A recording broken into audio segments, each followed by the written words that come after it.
Good evening and welcome to Ask Khulume Talk Show, where we say, let's talk about it. This is your host, Pastor Makiu Mhlanga. Thank you so much for tuning in today to another episode where we are talking about issues that affect us, like I always say, in our lives as Christians, in our lives in the society, and in the life that we're living in every day. And today we have another issue that we want to discuss today in Ask Khulume Talk Show, where we are saying, we want to respond to the plight of Christian business women in such a time like this. We have got women that are in business and they are Christians for that matter, and so they get to face some challenges that are there every day of their lives. And so today we want to discuss about this. If you are a woman, please WhatsApp someone now, WhatsApp another lady, text them and tell them we are talking about you today. We are talking issues that affect you as well. So please make sure that you tune in and hear what we have got to talk about today. And so what we are going to be doing today, I have in the program someone is going to help me discuss this. It's women's issues. So I needed to have a woman who understands, who has experienced a number of things and have learned a lot in this walk. As a Christian and as a businesswoman, I have got in the program today Mrs. Gladys Mbemba. Mrs. Gladys Mbemba is a businesswoman who has done so well. As far as I'm concerned, is one of the most successful women in business here that I know around. And so we have here today in the program to discuss with us the plight of Christian businesswomen in such a time as this. Welcome to the program, Mama. Thank you so much for coming today. Thank you, Pastor, and thank you for having me. Thank you. We are talking about women today, and we're talking about business. Before we even talk about other issues, we want to start from you. As a Christian businesswoman, you have been there in business for quite a while. Some people might be knowing you to being a labor consultant and not know other businesses that you do. We'll do a little bit, in short, just give us a little bit more of what you do. What businesses you run as well. Thank you. I'm a labor consultant by profession, and an arbitrator also, independent arbitrator. Okay. I run a spice shop. It's called House of Spices. Okay. It is in Bradfield, upstairs Zonki. We also run a lodge together with my husband, which is called Retreat Lodge and Conference Center. So these are the three businesses that we are in. Of course, I don't stop dreaming. Okay. I'm still thinking of what else can I do when I still have the energy. Okay. Yes. So what, didn't just ask about this. You said you're a labor consultant and what an arbitrator. What do you do in that? What's involved in that work? Okay, as a labor consultant, my background is in labor relations. Okay. Yes, I worked in the Ministry of Labor for 15 years. So we would determine on cases. If an employer and an employee has got a dispute, they would come and would look at the case and give a decision. Okay. I then decided to venture into private practice and become a labor consultant. All right. So I give advice on all labor matters. I do training. I also write publications on labor relations. Okay. So when it comes to arbitration, I was appointed some years back as an independent arbitrator. When parties deadlock on matters, they can go to an arbitrator. Okay. They are what we call independent arbitrators and government arbitrators. We also have voluntary arbitration, and we also have compulsory arbitration. Okay. So it's just determining on disputes between two or more parties, and our decisions, what we call awards. If I issue an award, it can be challenged. Okay. And any party aggrieved by it, they can approach the labor courts for redress. So that is what is involved in arbitration. So it's something aside, but along the same lines with labor relations. Labor relations. Yes. Okay. While you are doing that's part of the business. It's now you are doing it. That's a private practice, which is now is more like a business for you as well. Yes. All right. So you have these businesses that you are running. Of effect, you didn't just wake up over one day and you already this kind of businesswoman, this such successful businesswoman. There is a journey to it. There is a story behind the glory, like they would say. The story behind in the journey that you have had. We would love to hear a little bit more about the journey, how you got to where you are today. Some people look at you and they're inspired. They're learning a lot from you. How did you get to where you are today? Yeah, starting a business, it's like you are pregnant because you've got the idea. Then you give birth to your baby, who you then nurture, and they grow up. The same applies with business. You dream, you think of what do I want to do. So what happened before I ventured into private practice, I had an opportunity in 1996 to go to Malawi and train for a Commonwealth organization. Okay. So when I got back, I realized that, I could get into training. Right. And I had also identified a gap in the market, in that only legal practitioners were coming up to represent employees before labor officers or give advice on labor matters. Similarly, unions would do the same.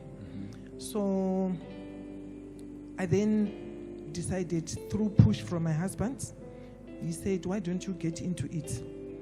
Okay. So it then happened that there was a workshop on how to start and run a business that was being conducted in Bulawayo. I registered for that workshop. I got there. We were only 2 female. Wow. Yeah. And the rest were male. Males. Okay. Yes. That's interesting. Yeah. So as introductions were being done, everyone would stand up and say, my name is so-and-so. I do this. My name is so-and-so. I run this. And I'm sitting there and I'm saying, I'm just waiting for my salary. Yeah. But I need more. Yes. I'm sure I can do something. So that's how it all started. So on that very same day, it was the 18th of January, 1999. I still vividly remember. That's good. I went back to the office. I actually went early and I tendered in my resignation. Okay. I had a boss before you started the business. Before I even. Okay. Yeah, I gave my 3 months notice. I had my boss who was about to retire. He sat me down and he said, are you serious? I thought you'd take over and run the office. I said, no. I'm decided. All right. I was challenged by those youngsters. Most of them were actually youngsters. So whilst I was saving my 3 months notice, I started to save a bit of money, buying furniture. I secured an office. So in May 1999, the 1st of May was a holiday. So on the 2nd of May 1999, I opened my offices in DIM, and we're talking of 1999. I don't know how many years. Many years have gone past. So that's how I opened the office. It was not easy. When we were being trained, they said most businesses take 5 years to get established. Right. For you to really start achieving something out of it. And I thought, with the nature of my business, I'm sure I'll get in and make money fast. It was not the case. Yeah, because I don't advertise for my business. I work on referrals. I do work for a client. I go the extra mile. They refer me to others. All right. So I've seen myself grow into that. So because of the training that I did in 1996, I then had the opportunity to do more trainings in East and Southern Africa. Right. So whenever I went out, I would bring something to sell. I would bring something back and sell from the boot of my car. All right. Then I had an opportunity to go to one country with a friend. And we got back and she said, you know what, why don't you find a shop? That's how I opened Ice Cherry Boutique. All right. I ran Ice Cherry Boutique from 2012. Because of the pandemic, I could not travel to stock up. I decided to close down in 2020. Okay. That was last year. So I decided, no, I will not continue with clothing. It was very difficult because there were times when we were doing very well. Yes, because I wanted to come to the issue of all that, having done all that, one thing of effect is every business has got its own kind of challenges. You could talk to us about the challenges that you have faced in running the consultancy business and even these other businesses as well that you have been, in short, the challenges that you have faced running the business. Yeah. Every business has got its own challenges, it's true. Yeah. You find that with consultants, like I said, I don't advertise. Mm-hmm. So it's not every day that I get a client. Mm-hmm. So you have to think and say, what do I do? You have to diversify. Hence, I get into publications. Okay. I also do training programs. So that is what I had to do because at times it's quiet in the office. Mm-hmm. And because of this pandemic, there have been challenges which have indirectly affected me. Okay. You find an employer cannot continue in business. They come to me for advice. You have to advise them to downsize so that they survive. Okay. So it's something that will then affect you as a Christian to say people are losing employment. Yes. But this is what I'm supposed to do. I have to do the right thing. I have to be ethical. I have to give them the right advice. Yes. And I have to do that. Right. Then with the boutique, which I eventually closed down and then substituted with the House of Spices, it's a story for another day. Yes. How I got to get into spices. It's called Dream Achievers. I want to ask a little bit about Dream Achievers. I've heard about Dream Achievers where there are so many women that have been inspired by that initiative. Give us a little bit of that as well. How is that? Is that a business? Is that just workshops that you do in equipping women? What you do? What's that all about? Dream Achievers, we go together. I just came up with the idea. My daughter had visited from Harare, Chido, and we were talking about it. And she said, Mama, there are so many women that, and young ladies that we can empower. Why don't we get together? We get people to come and speak to them.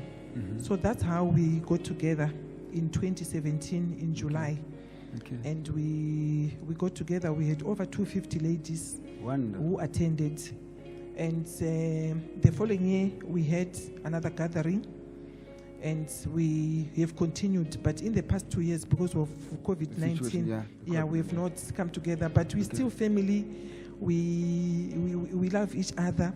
So it's a group of women and young ladies. We are about 256. We have others that are on the waiting list. That if there's an opportunity, please can you get me into the group? Okay. So we encourage each other. We motivate each other that you have to do something as a woman or as a young lady. Do something that gives you income. Don't just rely on your salary if you're working. Get something to do. It can be growing vegetables, chicken rearing, it's anything. Mm-hmm. So we get together, we market on the group, and we celebrate each other's birthdays.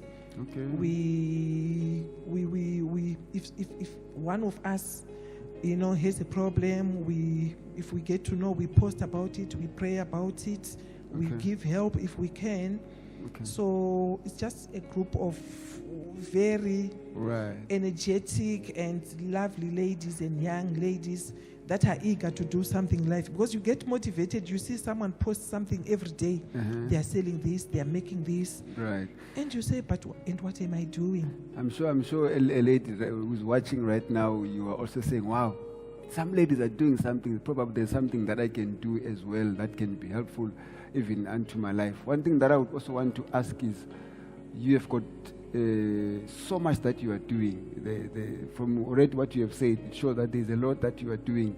You are involved in a lot of things. On top of that, you are a wife to a husband, you are a mother, you have got kids to take care of, you have got family to take care of as well.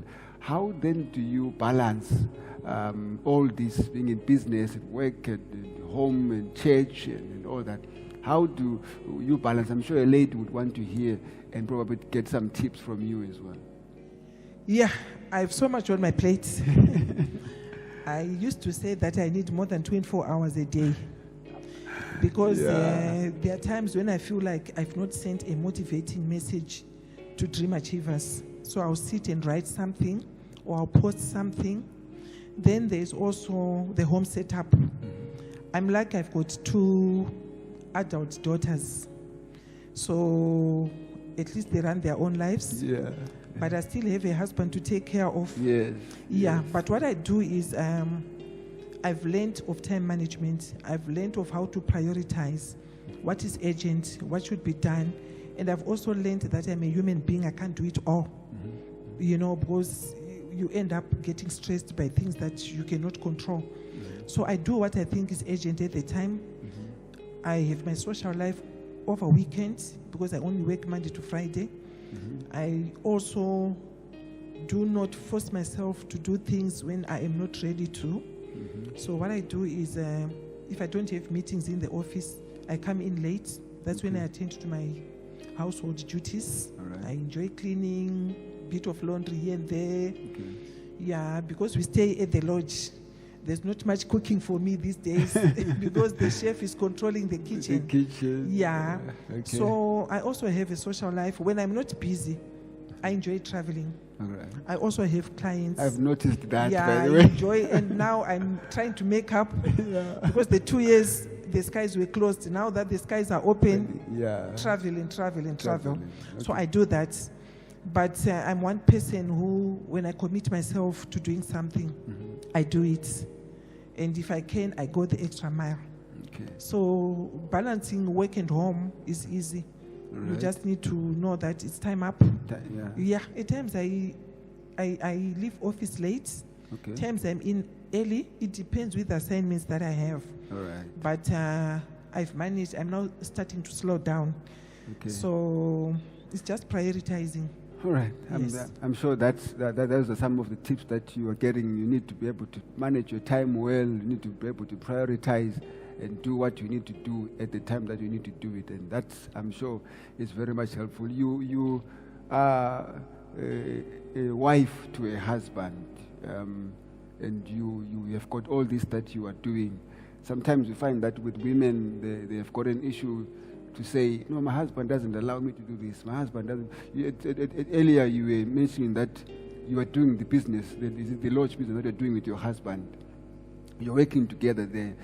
There are some women who get to have challenges, probably when maybe someone was a dreamer before they got married, and they get into marriage, all those dreams just are shattered because they're now married and they're submitting to the husband. What would you say of your own of your situation that can be able probably to help someone in relation to you working together with your husband and him being able to allow you to do all this that you are doing? Yeah, I think communication is important from the onset. You need to communicate. A spouse must understand, if it's a husband, they must understand the goals of their wife. What is it that they want to achieve? And involve them. That is what is important. Always involve them. Many times I've asked my husband, please, can you do this for me, which is for NCS, which is the consultants company. I've also been given duties to do at the lodge, even though I'm not there 24/7. But there are duties that I do, specific duties that they know these are things that are supposed to be done by Mrs. Yeah. Yes. And when it comes to the spice shop, the same. When we get orders, deliveries, I'll ask, Mr., can you please go and deliver? Please, can you go and do this for me? So work together. Yeah, embrace each other and make it your, if it's your business, it's your business. It's not my business, it's our business. Right. So I find that at times women tend to want to do things on their own and not wanting to include the husband. Okay. Yeah, they just want to go to the husband and say, look, I need capital or I need this, but let the husband know, because you put ideas together, you discuss, and you get along and you get to know what to do together. Right. So yes, I know in some cultures we are all different. There are men who would not want their wives to go and work. They want to provide, but even when you are home, I don't think your husband would say don't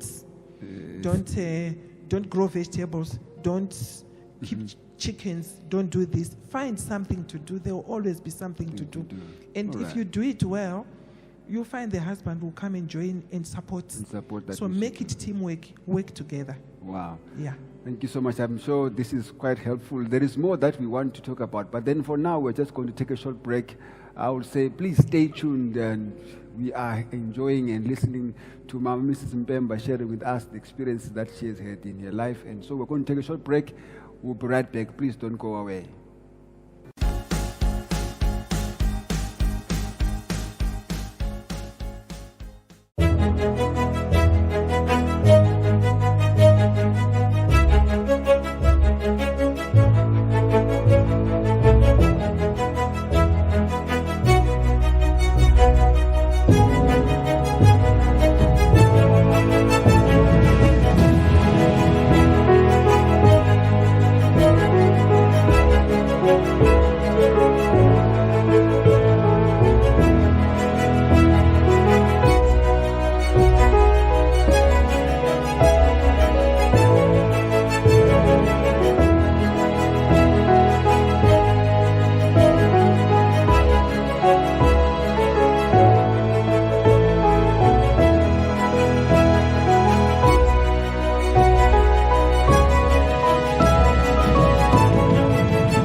Welcome back. This is the Skulume Talk Show where we say, let's talk about it. I'm your host, Pastor Mhlanga, and I have in the program Mrs. Gladys Mpemba. Mrs. Mpemba is a successful businesswoman. As far as I'm concerned, is a successful businesswoman who is with us today in the program where we are discussing the plight of Christian business women in such times like these. There are challenges that women get to face and continue to face, especially those that are Christians as well. And so in this program today, we are discussing about that, and we have been hearing in the first half of the program where we've been hearing what she has been experiencing, what she has gone through, the challenge that she has faced in her own business.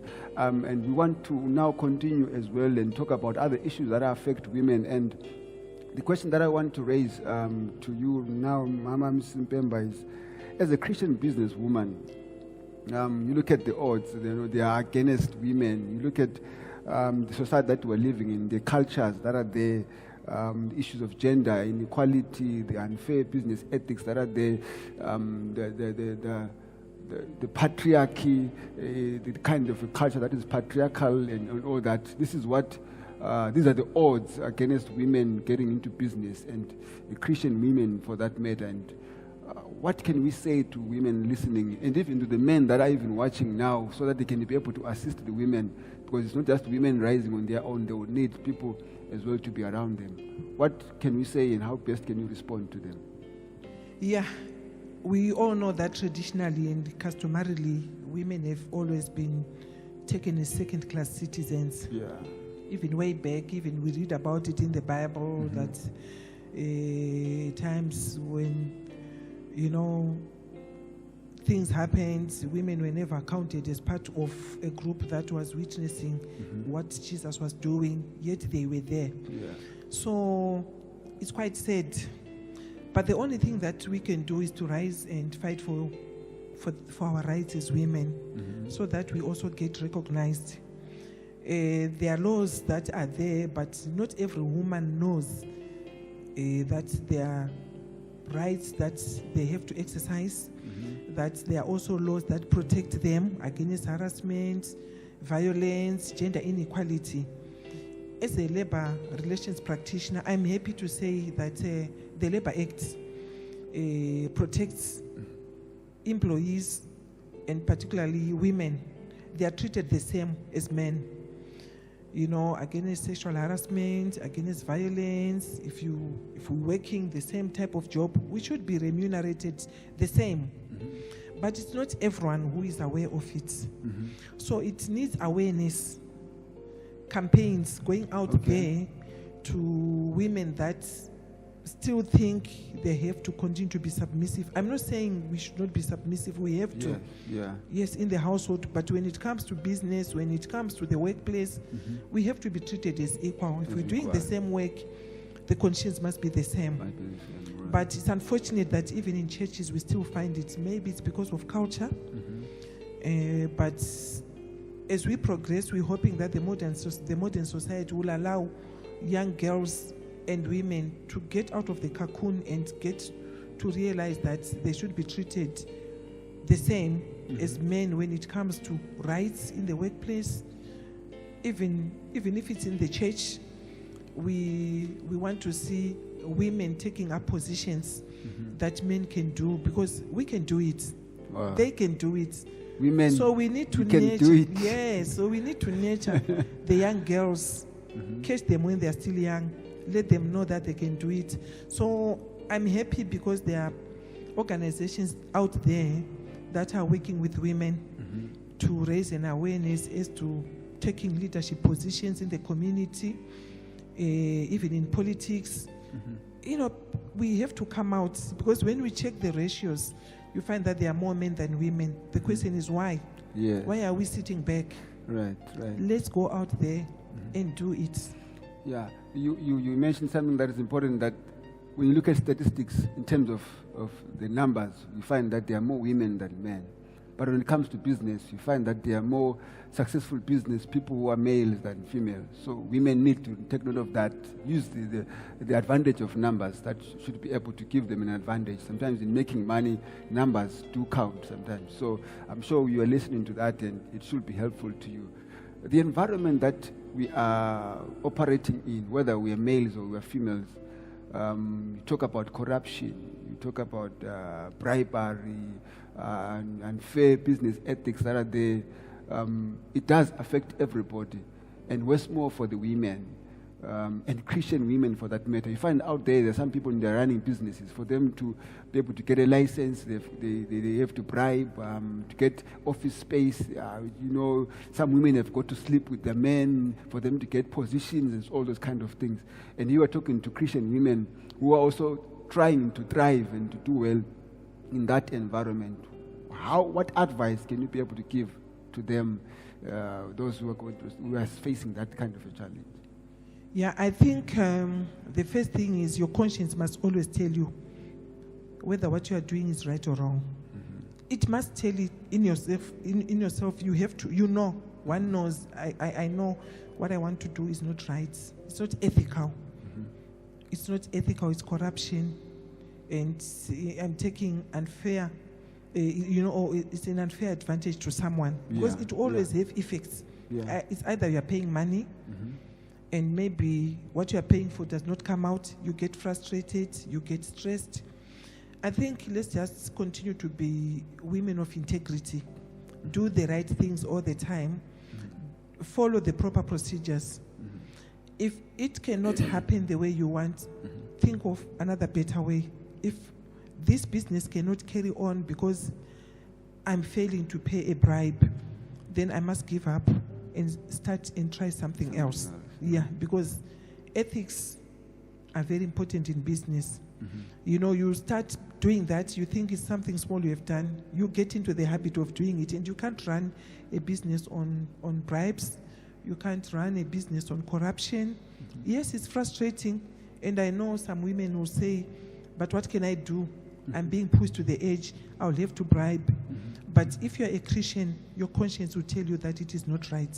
So let's just do the right things, follow the right procedures, be in the queue if it means being in the queue, until your turn comes up, and then you do your things. Okay. Yeah. The other point that I want to raise is related to culture and related to belief systems. You find that in some churches, the teaching is such that women are supposed to keep quiet, and if they've got anything to say, they will go and ask their husband as well. You know that they quote that verse that talks about that. And that has actually developed to become a culture that has made women to sit down and think that they're not supposed to do anything. such that when it comes to thinking of doing business, right now somebody's watching and saying, I would love to do like what she's doing. I'm inspired by her. But then, I've always told to keep quiet and sit down. And in church, the impression is that I keep quiet and don't do anything. I'm always going to be a helper, supporting and submitting. I'm doing that in quotes, to say the impression that people have about being a helper is that you're not doing anything. But I read of Proverbs 31, talks of a woman who rises up when it's still dark, who sleeps late, who finds a field and identifies the field and buys it and all that. Let's speak to the women and give some motivation and some encouragement, some wisdom on how to be able to thrive and rise even in that kind of environment as well. Because I think that's what we have seen affecting many women as well. Yeah, I think some of the problems that we face is to do with attitude. Okay. What's your attitude towards doing the right things? Mm-hmm. Yes, whether you are being submissive. I mean, we can go to Ephesians. We can talk about women submit to your husbands, husbands love your wives, and so on. Yeah. Then we go to Proverbs 31. Mm-hmm. You have to do some things. You have to take action. Mm-hmm. You have to take action, dream and do something. Mm-hmm. So all I'm saying is, women, don't just sit back. Mm-hmm. If you're watching, it means you already know that there are things that are happening around. What are you doing? The question is, what are you doing? Okay. You can't just wake up in the morning, sweep the house, do your laundry, and cook for the family. But what else are you doing? We're talking about the helper. Yes. How are you helping? Yes. What income are you bringing into the house to help? Because money will never be enough. Yeah. No matter we talk about you have got it, but it will never be enough. That is why we keep dreaming and wanting to do other things, to say, what else can I do if I can still do it? Because time is ticking. Time waits for no man. By the time you realize that I want to do this, maybe the opportunity is not there anymore. There are people that have been thriving on things just come onto the market and they are quick to grab and they run with it. But there are some that will sit back and do nothing and procrastinate and not do things on time. That is what is killing. But I think women must rise up. Right. And every woman and every girl child, after school, do something. I was talking to my sister-in-law and she was telling me that her granddaughter, who is doing her, I think she's in lower sixth, she goes to school with sweets. She was showing me pictures and saying this is what she's doing. And she's making pocket money. There's so much that can be done. So many things that we can do. You don't have to do what everyone is doing. Right. I said earlier on, where you stay, can you not do a vegetable garden? Identify a market, sell. You are bringing more income. You are helping. Or do it and you don't have to buy vegetables. But don't just sit and do nothing and say, because I'm a helper. No. Right. I wish your husband was here, because when I want to ask this question, you are doing business and you have come this far. I'm sure at some point you had to engage your husband and talk about this. How did he help you to get to where you are? How did he receive you bringing in the visions and the dreams that you have? And how is he handling you being this influential, being this inspirational woman and all that, and the power that goes with it? Talk to us about your experience. I'm sure someone listening will be saying, but no, with my husband, it's a different story altogether. May he hear from you. We are in it together. Right. So even the consultant is a director. In the consultants, when we talk of the spice shop, he's there. Like I said earlier on, he does things for the spice shop. He does things for when I go out to see clients out of town. Half of the time we go together. I'll be in a meeting. He'll be busy doing his other things. We go together. So as we drive, we're talking and we're planning. When he has got things that he wants to share with me, like let's say we want to expand, say the lodge, for example. Yeah, he will say, we'll talk about the pros and cons of it. Are we ready for it financially and so on? So we are open to each other, just being transparent and talking about it and not discouraging one another. Well, if he says this cannot work, like for example, I'll give a practical example. Yeah. The boutique at one time was doing very, very well. Right. And when things were going down, I did not want to let go. Okay. But he kept saying, look, if we keep this business going, look, the office is now paying rent, the office is now paying staff salaries. Right. I had to let go. I had to understand where he was coming from. I had to listen. Yes, I had to be submissive. Maybe that's one area where we can talk about that. Yeah. What he's saying is bringing sense. He's saying, are you making money? Okay. How much have you made in the month? Okay. How many months have you been trying to say things are not going right? So I had to give in. Okay. And then I went to him and I said, you know what? There's a proposal from someone that I can start a spice shop. Right. And everything that came with it. And he was very supportive. He said, give it a try. So it's good. Let's support each other. Give it a try. If things don't work out, take a break. Right. Nice. That's interesting. That's exciting. Let's talk about the church. Christian business. We're talking about Christian business women, the plight of Christian business women. And whilst there are other challenges outside that we have been talking about, there is a challenge in the church. I want us to go a little bit into it. What can we say to the church in being able to support women? Because you find out there in the world, it's all about men. The world might not support the women, but the church should be. And what can we say to the church in being able to support women to rise up and contribute to the economy as well? Well, I'm happy to say that in my church, United Methodist Church, we actually have committees or ministries that deal with women and children. Right. So we get motivated, we get encouraged, we get to know what is happening, we get to know of opportunities. Right. And as women, we at times we don't just have to wait for the church. Right. Someone must come out and say, ladies, let's do this. I'm also happy to say that in our women's group, we actually have a group where they are saying, change is you. Okay. They call it Shandu Kondiwe. All right. To say it takes you to do things. Yeah. So we have to come up and support and encourage and push each other. Okay. And not just wait for the church. Yes, the church will come with teachings. Yes. And say, look, do this, Sunday school teaching, ladies, women, do this, talk about different topics and so on. The church, of course, has got a role to play. All right. Yeah, through teachings, just to make the women aware that they are part of society. They should be doing something. Right. Yeah, but let's not just limit it to the church, fine, but even in the community. Yeah. Society needs us. Yes. Yeah, because I would say that most people have taken success as materialistic. Yes.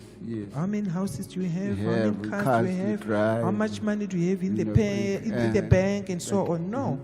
But it's the impact you make to the society, the impact you make to the world, to change lives. So someone must come up. We need to. Also, those that have done things or are doing things must come up in the church and help the ladies and help the girls to say, we can do it. Yes, we need to do that and make a change and not just focus on our businesses, but we must do something to help in the church. Okay. Yes. Wow. Wonderful. Let's bring in COVID-19. We are living at a time where we've been affected by COVID-19 since 2019. It's now 2021, and we have had COVID-19, and many businesses stopped.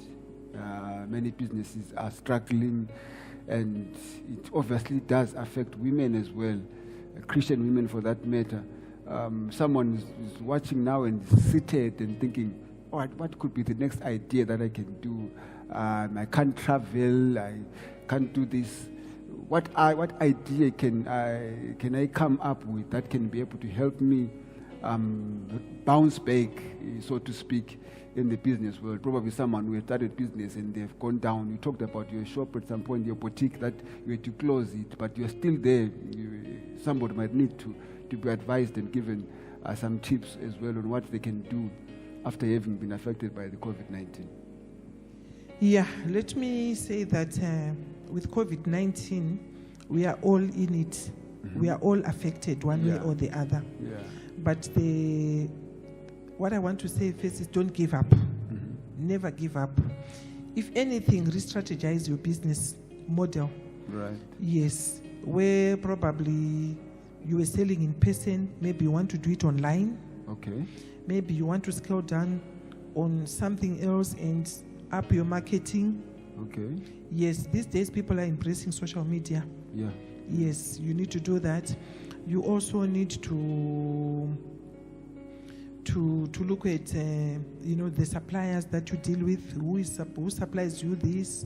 Who supplies you that? What are you doing? If you have a delay in paying them, communicate earlier. Okay. Remain ethical, but don't give up. Right. Yes, there are some businesses which probably, because of what has happened, you cannot continue. Mm-hmm. Think of another line of business that one can do. Mm-hmm. We have service providers or people that we work with. You can renegotiate maybe your rentals. Okay. Yes, you can downsize your workforce. Mm-hmm. Yes, you can also think of other ways, of cutting down on costs until things get back to normal, because this is a new normal. Yes. So you have to, there are certain things that you can do without. All right. And so it calls for having to re-strategize. Yes. The big word there, the major word, the re-strategize, that's very much important. Whether you are a woman or you are a man, or as long as you're in business, COVID-19 has affected you and continues to affect people's lives. But then we can't sit back and die. It reminds me of those men who said, we can't sit here and die. We've got to get up and do something. So yeah, we need to get up and do something about that business, because we still need to support our families. We still need to continue living and doing well, especially as Christians, children of God. We are coming towards the end of our program for today. Also said we are coming towards the end because of time, because I was enjoying myself. I hope you are also enjoying yourself and learning something here from Mama Mrs. Mbemba. I want to ask you, as we get towards the end of our program, one word of motivation, advice. I would want you to look at the camera and speak to someone who's watching now, and just give them a word that can boost them, that encourage them, even as we come towards the end of our program in relation to what we've been talking about. Okay, let me say to ladies that don't just dream and not take action. Mm-hmm. Plan. When we move around, we're moving around with our handbags full of a lot of stuff. Let's have a pen and a notebook. Whatever you think of, put it down. Right. Get someone, a mentor, someone that can always push you to say, how far have you gone with this project? Commit yourself, and obviously pray for everything that you want to do. Commit it to God, because all we can do is to plan. But for it to be successful, it has to be God. Right. Yes, so we need to continue seeking God's guidance and wisdom for our businesses to succeed. Thank you so much. Thank you so much for taking your time to be with us today, Mama Mrs. Mbemba. Thank you for having me. Thank you so much. Thank you so much. We are coming towards the end of our program for today. Thank you so much for tuning in, for taking your time to listen. I would want to ask you to give us your feedback, give us your comment of what we have been hearing here. You have got your tips as well and your own experiences. You can be able to share on the comment section there your own experiences, the tips that you have, even for other women, and even for you as a man. Probably you were listening and you're saying, you know what, Mhlanga, I can also tell something to these women. You can be able to share your comments there, and we hear from you. Thank you so much, and I would ask that you continue to subscribe. Those who have not subscribed to our channel, please do subscribe. It does help a lot to do so that we can be able to reach even to more people hearing these discussions from Askhulume Talk Show. Thank you so much for tuning in. It's a good evening.